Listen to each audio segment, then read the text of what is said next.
Why won't it be the Ravens winning the AFC North this season? Find out here on the 2024 Locked On NFL season previews, continuing on the AFC North right now. This is the 2024 Locked On NFL season preview, only on the Locked On Podcast Network. Your team every day.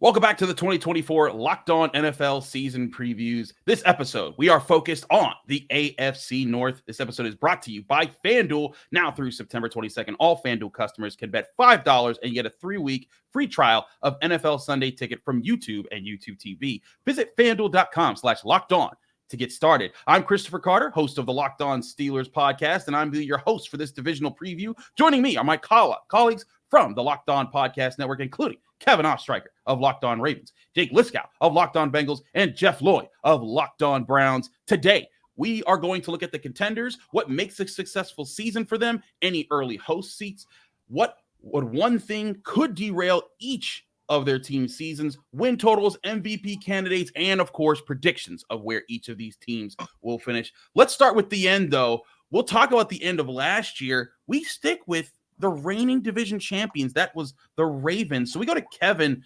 Kevin, where have the Ravens improved or stayed still to get ready for this season? And what is their outlook as a chance of repeating as division champs? I think they do have a shot to repeat this season. And part of that is because they are bringing back all of their stars. But the big question is about the youth stepping up. They lost a lot of free agents, and there's no doubt about it. Patrick Queen, Geno Stone, gone to division rivals, and others as well who have left for divisions such as Tyler Huntley in Cleveland, others. But the Ravens did improve their run game, and they've been one of the top rushing teams in the league really ever since the Lamar Jackson era started.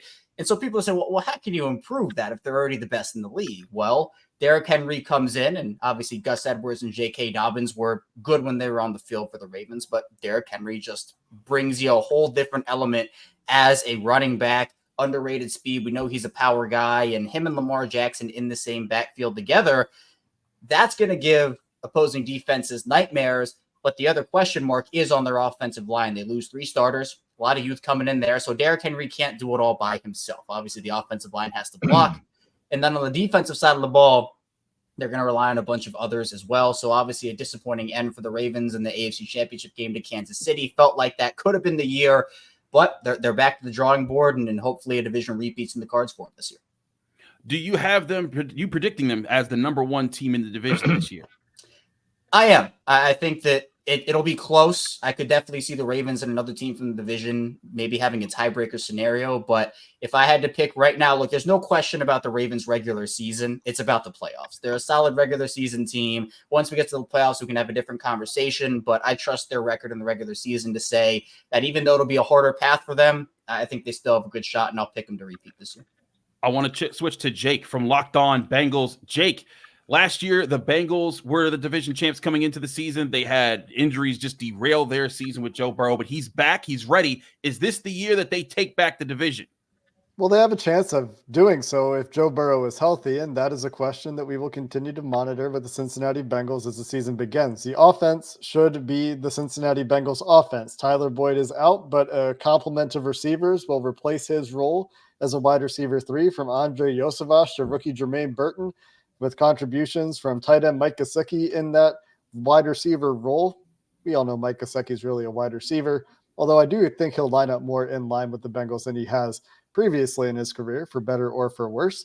But the season will obviously hinge on Joe Burrow's health and ability to reach the levels that he's reached in the past, in addition to looking for veteran safeties, the return of Von Bell, and the addition of Geno Stone to solidify communication on the defensive end, where that was an abject disaster for the Bengals in 2023 that led to a lot of explosive plays. If those 2 things go right, there's no reason to think that with the soft schedule, the Bengals can't get back to the top of the division. Jeff, I want to switch to you on the Browns. The Browns finished second in the division. It was the first time since 2007 that they finished second in division. Is this the year they get over the top and win the AFC North? I've kind of put myself out there already that I think this probably could be the year. And I think the biggest thing is, everybody talked about how well the Browns defense played last year. For me, I think the thing that I'm really looking forward to this year is this is now year 2 of it all. Normally defenses don't come out of the gate that good. when you have so much newness, a new defensive coordinator, obviously a lot of new talent. They pretty much are running back the defensive line. Rookie Mike Hall was supposed to be a big part of things. Not sure when we're going to see him. He's now on the commissioner's exempt list. You upgraded, in my opinion, at linebacker by bringing in Jordan Hicks. DeAnthony Walker, Sione Takitaki, they were nice names.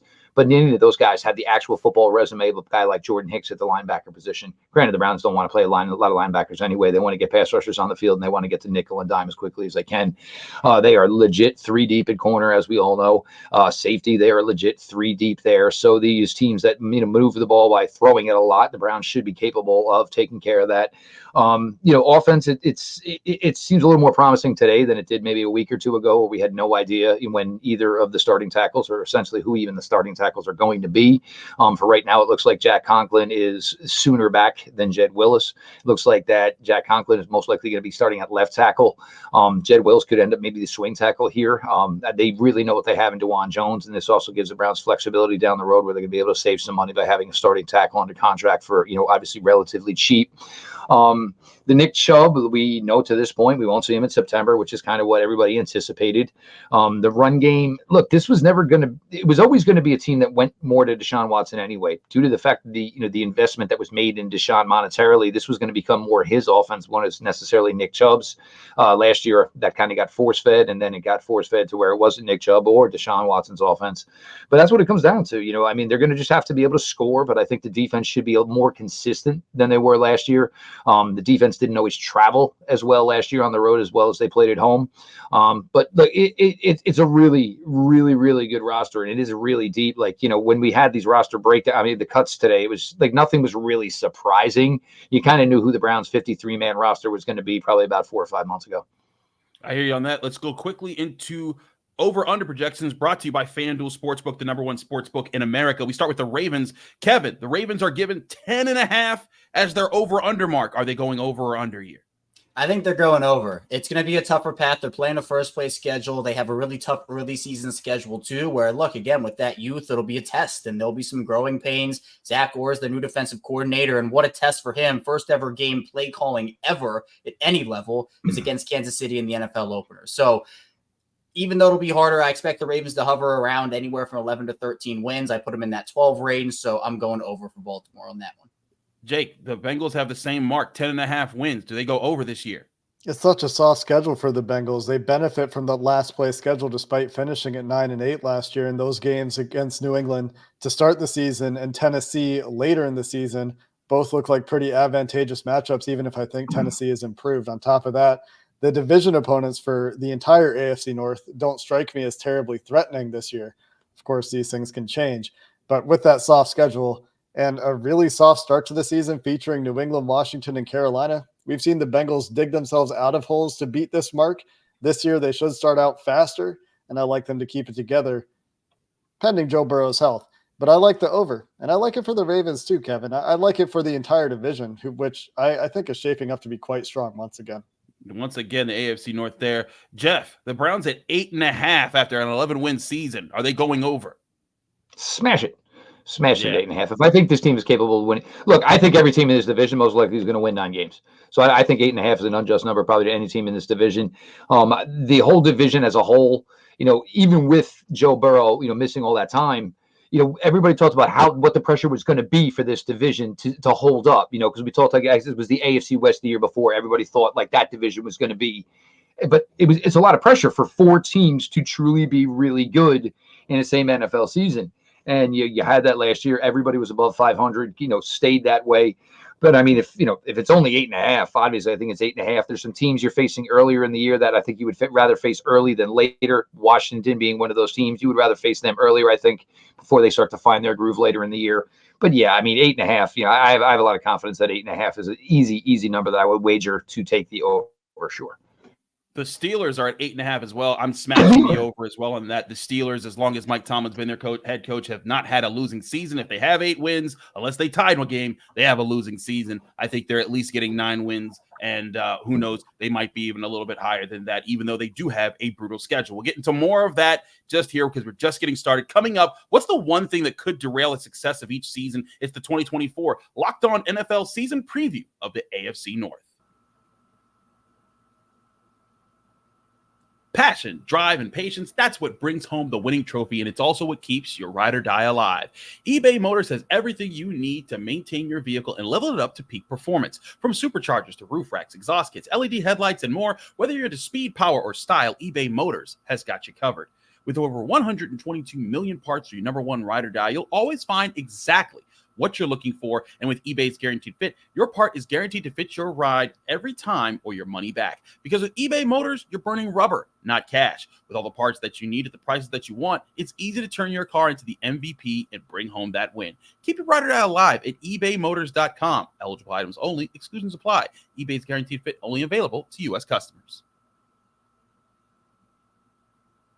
The 2024 Locked On NFL season previews continue. A reminder, you can get daily coverage of your favorite NFL team by subscribing to their Locked On podcast. We also have the NFL covered nationally with the Locked On NFL podcast, Locked On NFL Scouting, Peacock and Williamson, Locked On Fantasy Football, and Locked On Dynasty Football. And get 24/7 coverage of the NFL with our brand new Locked On NFL stream, free on YouTube and Amazon Fire TVs. Now, we go to expectations for each team and what can derail them. Kevin, you said they're over 10.5. Give it your expectation for the Ravens and the one thing that you think cannot happen to mess that up.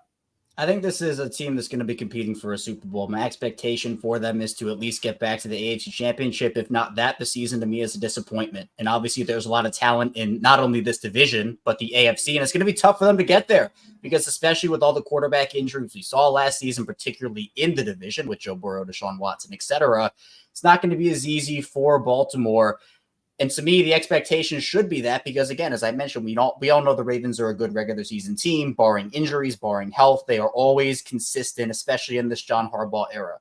But nobody here in Baltimore really cares about that anymore because no one cares about regular season success if you cannot get the job done in the playoffs and win the big game, which obviously Baltimore did not. Now, if there was a thing to derail the team, it would certainly be them going too far in on their youth movement while trying to compete for a Super Bowl. As I mentioned, those guys they lost in free agency, a lot of vets out the door, guys who were stable veteran presences for that team last season.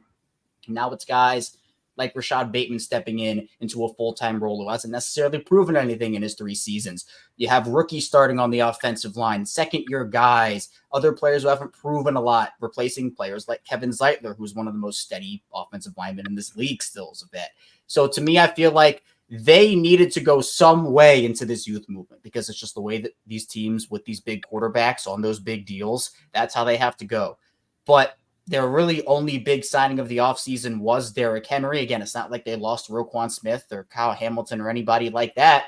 But to me, this division is going to be the best in football. And if you're relying too much on youth and inexperience and that doesn't come to fruition, especially chemistry early in the season, it could come back to bite you later. So I think it's a huge risk reward for the Ravens. The risk is obviously there, but if enough guys step up, second-year players, third-year players, fourth-year players could pay off for them in a big way. Jake, the Bengals had their season derailed with Joe Burrow's injury last year. Let's say Joe Burrow's healthy and ready to go this year. Is there another thing that you think is the big question mark that could get in the way of a Bengals comeback season?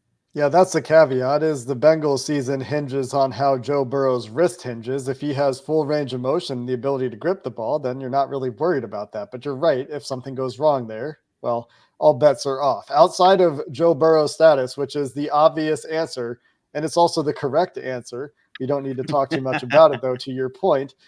The next one would be, can the defense return to a functional defense at the NFL level? They were getting gashed in the running game last year, especially when DJ Reader was off the field. DJ Reader no longer plays for the Cincinnati Bengals, so he will be off the field for the entire season. They need to be better against the run than they were without DJ Reader last year. The Bengals would have you believe that, I mentioned this earlier, improved communication from the secondary down to the front four should help this quite a bit. The linebackers last year felt like they had more on their plate than they did with Jesse Bates and Von Bell roaming the secondary for the Bengals. And then they lost both of those guys. Von Bell's return has been talked up consistently by both the coaching staff and defensive players on the Cincinnati Bengals as to how much the communication has improved throughout the preseason. That could be a big difference. But the question remains as to whether or not they can hold up on the ground against the run game without DJ Reader, without a real nose tackle on the team right now. McKinley Jackson, the rookie nose tackle, is injured at the moment. We'll see if he's ready for week 1 or not. And then there's a youth movement similar to what Kevin's talking about. Dax Hill making a transition from safety to starting at outside corner. He's been good this preseason, and he won that job. But the Bengals are young in the secondary outside of that safety position. And they also had issues with explosive plays last year. So if we're looking for significant issues for the Bengals, for once, I'm not talking about the offensive line. I actually feel okay there. I'm talking about potential issues on the defensive side of the ball. Jeff, let's talk about the Browns' expectations after last year making the playoffs, getting 11 wins. What are the expectations this year, and what's the one thing that can't happen that get in the way of them? Well, I mean, the expectations should be high. I mean, you look at this roster, and it's weird. Like, I hear you guys talking about your rosters being young. Like, the Browns roster is kind of like the veteran roster of the AFC North right now, which kind of sounds a little odd just to even say it the way it is. Certainly, their age, overall age, certainly, is on the latter part of the NFL spectrum. So the expectation should be extremely high. Certainly should be, with the quarterback you have and what you paid to him, that is the expectation. Should be playoffs. It should be winning division. Should be hosting playoff games. There's two factors. Obviously, the biggest one, of course, is the same guy with a large contract, Deshaun Watson. There's certain ways to look at this, and you don't want to ever use QB wins as a way to justify any quarterback who is on a big money contract. But Deshaun Watson is 8-4 starting quarterback of the Cleveland Browns. It is what it is. As sometimes it looked bad and he still won, yes. As sometimes it looked better than people wanted to give it credit for, yes. And we know why some of the reasons that probably does come, and it's justifiably so.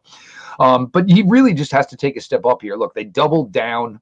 He's got 5, if 6, not wide receivers that could play at any given time between Cooper, between Judy. Cedric Tillman's really looks good. Elijah Moore was a nice presence last year. You have rookie Jamari Thrash, David Bell. All these guys have produced at one point or another. You have David Njoku finally putting it all together last year, becoming this all-around tight end that deserves to be mentioned with some of the top tight ends in the league. So it's on Deshaun. And look, he doesn't have to go back to that magical final season that he played in Houston, where it was just incredible numbers. Nobody else on the team really did anything. But he's got to do enough. And he can't ever be the reason that the team loses a game. Certainly not. And the other thing is, you have 3 offensive tackles. Every one of them is coming back off of knee surgery. Jack Conklin today, it was his ACL, his MCL, UCL, tore some meniscus. I mean, like, what else could you tear in your knee? So basically, so for him to even say that in less than 1 calendar year, he's back at practice. Most likely going to be ready to go for week 1. Jed Wills is not there yet. They say, he's off the lists. He's ready to go at any given time, just not there yet. DeJuan Jones is also coming off of knee surgery.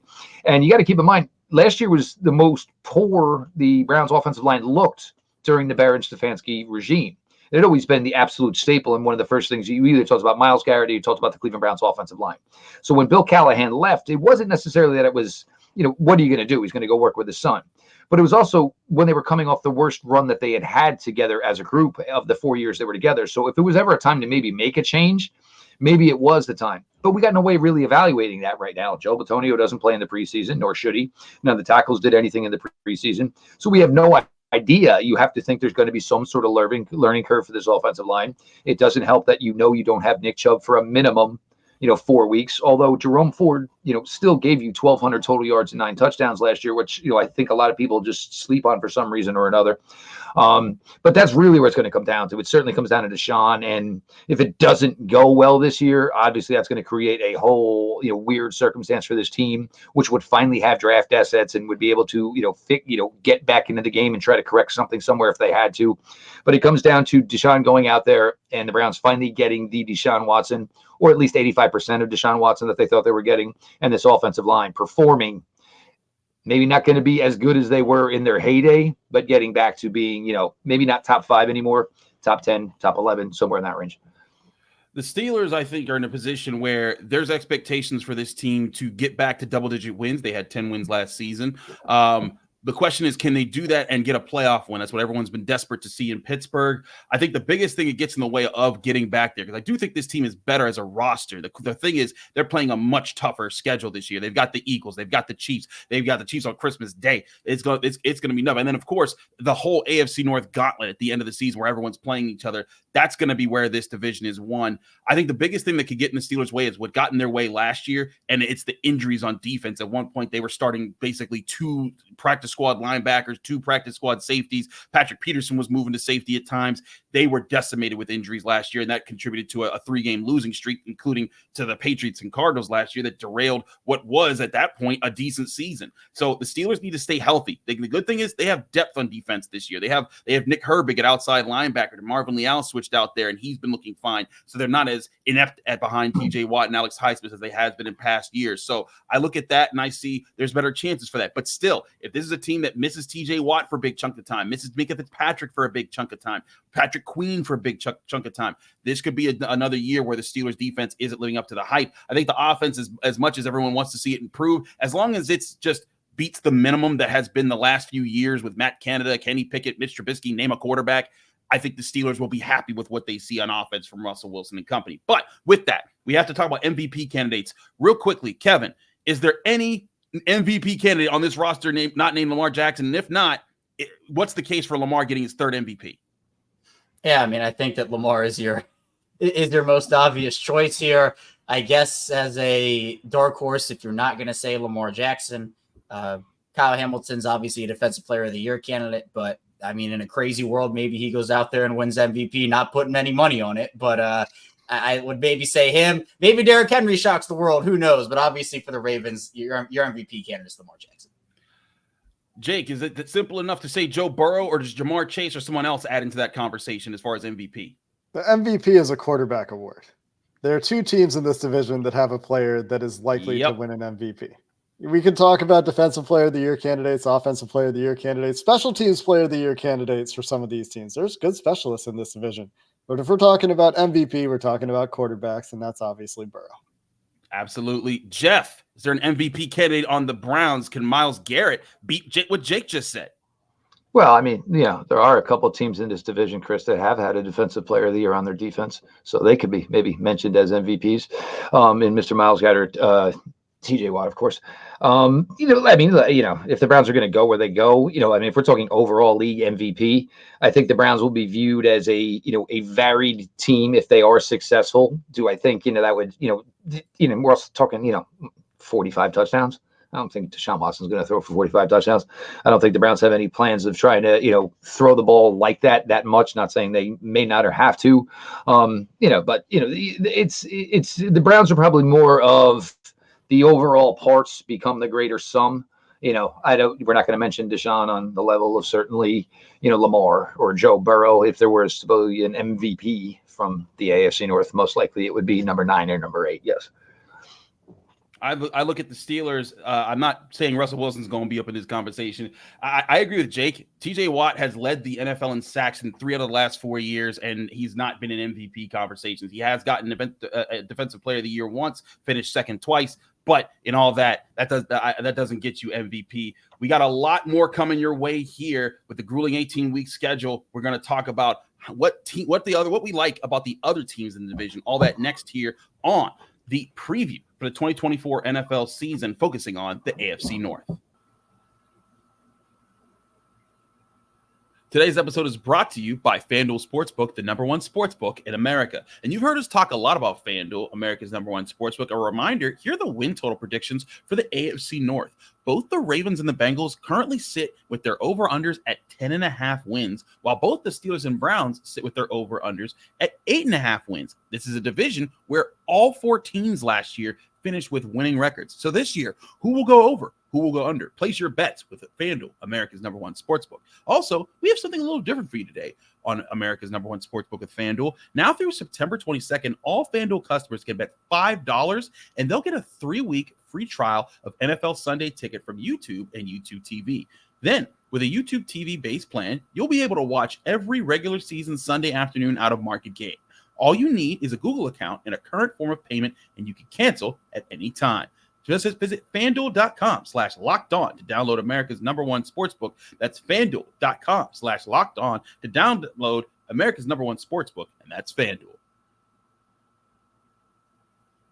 The 2024 Locked On NFL season previews continue. A reminder, you can get daily coverage of your favorite NFL team by subscribing to their Locked On podcast. We also have the NFL covered nationally with Locked On NFL, Locked On NFL Scouting, Peacock and Williamson, Locked On Fantasy Football, and Locked On Dynasty Football, and get 24/7 coverage of the NFL with our brand new Locked On NFL stream, free YouTube and Amazon Fire TV. So let's play a game now. Each host, we're going to run through each of you. I want you to give flowers to a different team in the AFC North based off of something you admire about that team. Is it the defensive scheme, their dedication to the run game, anything that's just not they have a good QB? We start with Kevin. Pick your AFC North team to give some flowers to.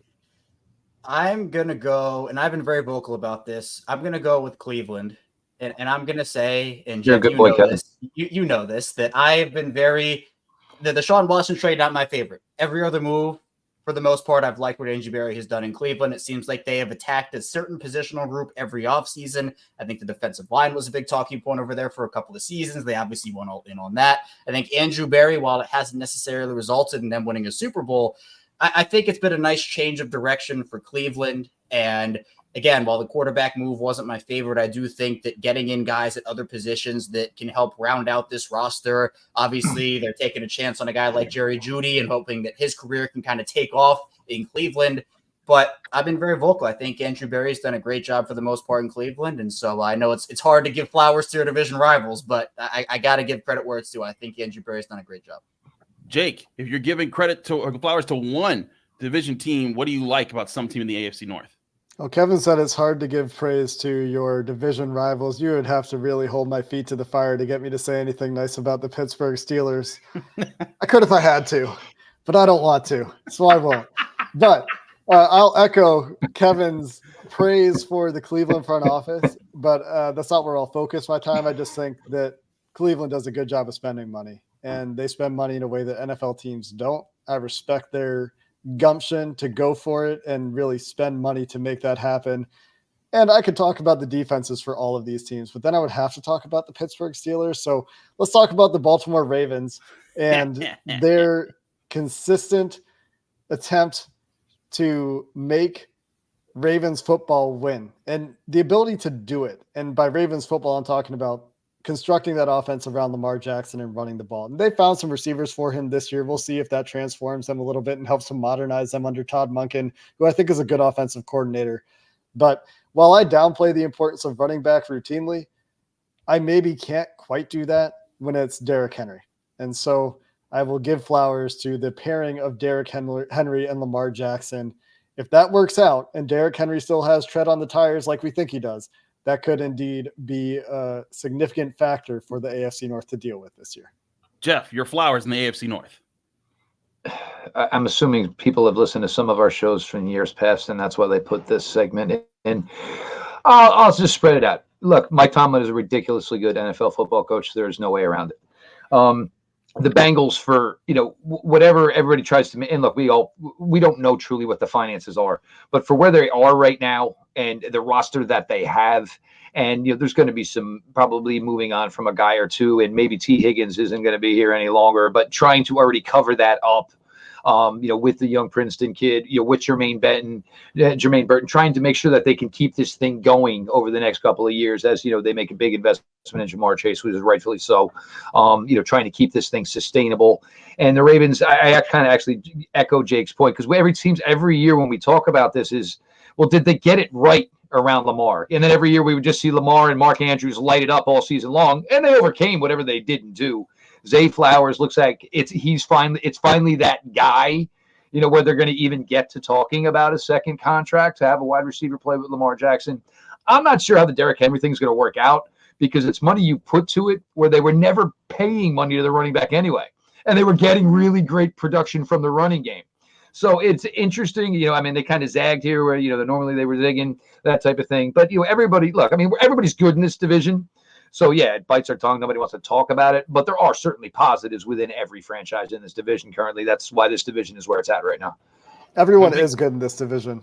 I'll say that, and that means I obliquely said something nice about the Pittsburgh Steelers. And you didn't have but now you actually said Pittsburgh. But go ahead. There you go. But I'll say, if I'm giving flowers, I love how the Ravens have assembled talent around Lamar Jackson in the offense at the playmaker position, adding Derrick Henry, Zay Flowers developing into another year. I loved Zay Flowers in college, got to cover him in the ACC. With Mark Andrews, I liked what they did with Isaiah Likely last year. I think that Lamar Jackson has been asked to just carry the playmaking on that offense on his back for too long. And now with more weapons, he doesn't have to do that as much, and that can allow him to play within a scheme. And I think that can do a lot for the Ravens. We still got a few more things to cover here, though.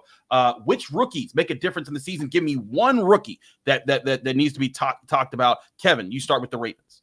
For the Ravens, I do think it is Nate Wiggins. Baltimore loves running different corner rotations. Obviously, they love his speed, sub 4.3 guy, and in an offensive system, an offensive world where you're seeing a lot of teams, for example, them going up against the Chiefs in week 1, they add Xavier Worthy and that speed element. Wiggins can trail those guys. If he gets beat, he can catch up to those players as well. He's a good cover corner. A little concern about the frame, definitely. I think he needs to add a little more weight in order to be sustainable over the course of his career, but I think that is something they're going to work on during the offseason. For now, it's kind of like you have what you have and you're going to work with it.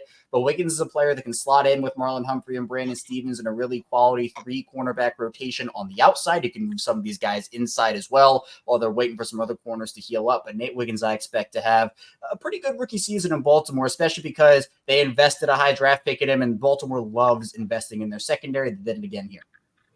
Jake, give me a rookie on the Bengals to be on the lookout for. How many 6'7", 6'8", maybe 340-pound, run a 5-second 40-yard dash, put up a 9-foot broad jump with 36-inch arm tackles have been on the Cincinnati Bengals lately? Them dogs. 0. Amarius Mims is a freak of nature in the best possible way, and the mentality matches the physical traits. If he gets on the field, and we expect him to get onto the field early into the season, I'm excited for that kid's future, bringing a level of talent and physical ability that the Bengals have not had on the offensive line in the Joe Burrow era. Jeff, give me a Browns rookie to be on the watch out for. Well, obviously, I can't bring up Mike Hall because I don't know exactly when Mike Hall is going to be seen again. Right. But I think Zach Zinter was probably a really, really quiet, quality draft choice. But this also what happens when you get hurt so late in the season, like he did in the Ohio State game, wasn't a part of the playoffs, did nothing during the draft process. Plus, he's a guard. It's like that is if you're injured as a guard in the draft process, this is a really easy way to get overlooked. Because everybody during the draft process is looking for tackles or we're kicking tackles inside, and then all of a sudden they drop 2-3 rounds. But Zach Zinter is already the backup left guard. He's the backup right guard. So Joe Bitonio, he's not getting any younger. Obviously, great player, fantastic career for the Cleveland Browns. Wyatt Teller. There's been times where he's been dinged up late in the season. So as far as a rookie that could see significant playing time, granted, a door would have to open for any rookie for the Browns to see significant playing time.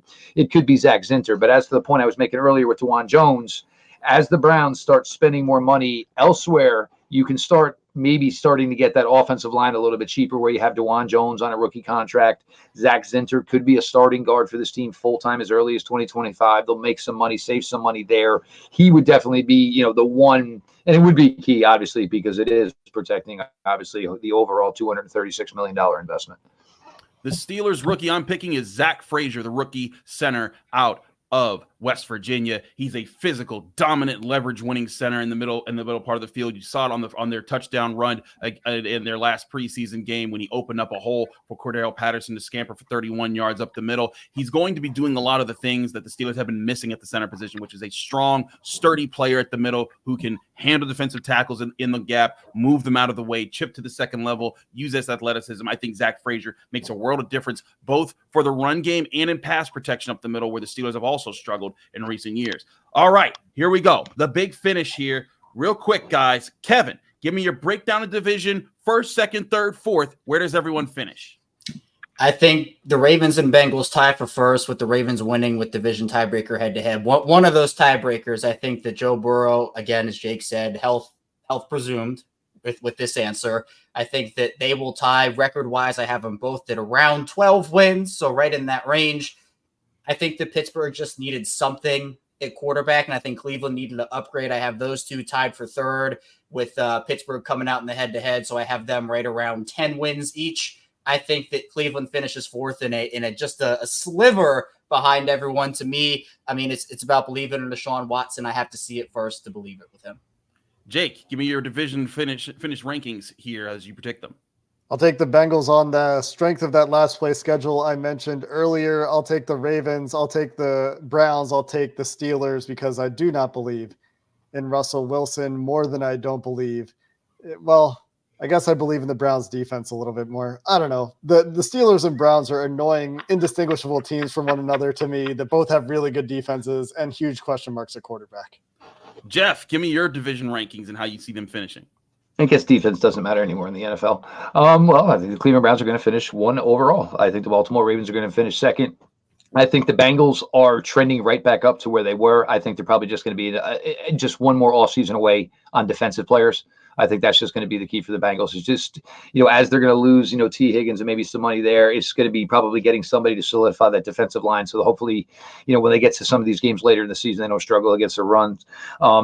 Chris, I think the thing for you, and look, they may not get to less than 500, but I think Pittsburgh needs to find what is the next decade. Look, I mean, this team has had a long run of long-time quarterbacks. And even if Russ was good, how much, it's not going to be a sustainable thing. I think Pittsburgh, and they made a lot of good moves, who's going to be that quarterback, for the next, decade of Mike Tomlin's era there.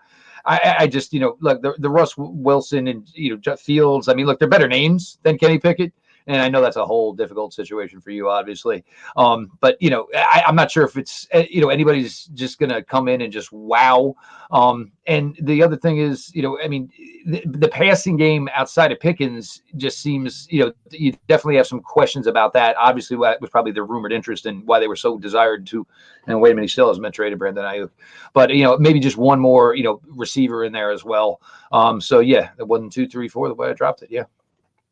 Let it be known that this is the 6th straight season we've done this, and Jeff Lloyd has picked the Steelers to finish last in every single time that we've done this, and it has not happened since 1989. Joe Burrow's wrist would have said otherwise last year.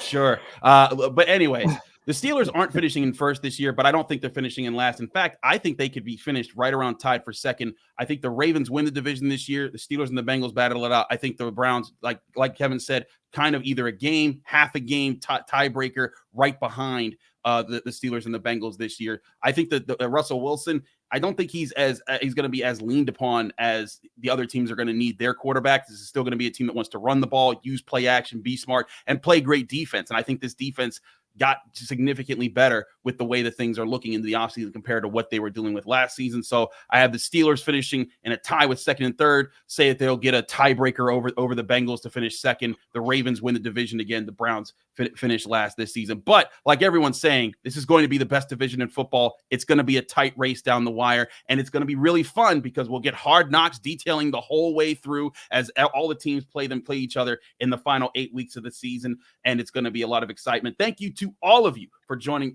me here on the AFC North preview, and thank you all for listening to the 2024 Locked On NFL season preview with the AFC North. If you want to hear how the other divisions will play out this year, subscribe to Locked On NFL wherever you get your podcasts, part of the Locked On Podcast Network, your team every day.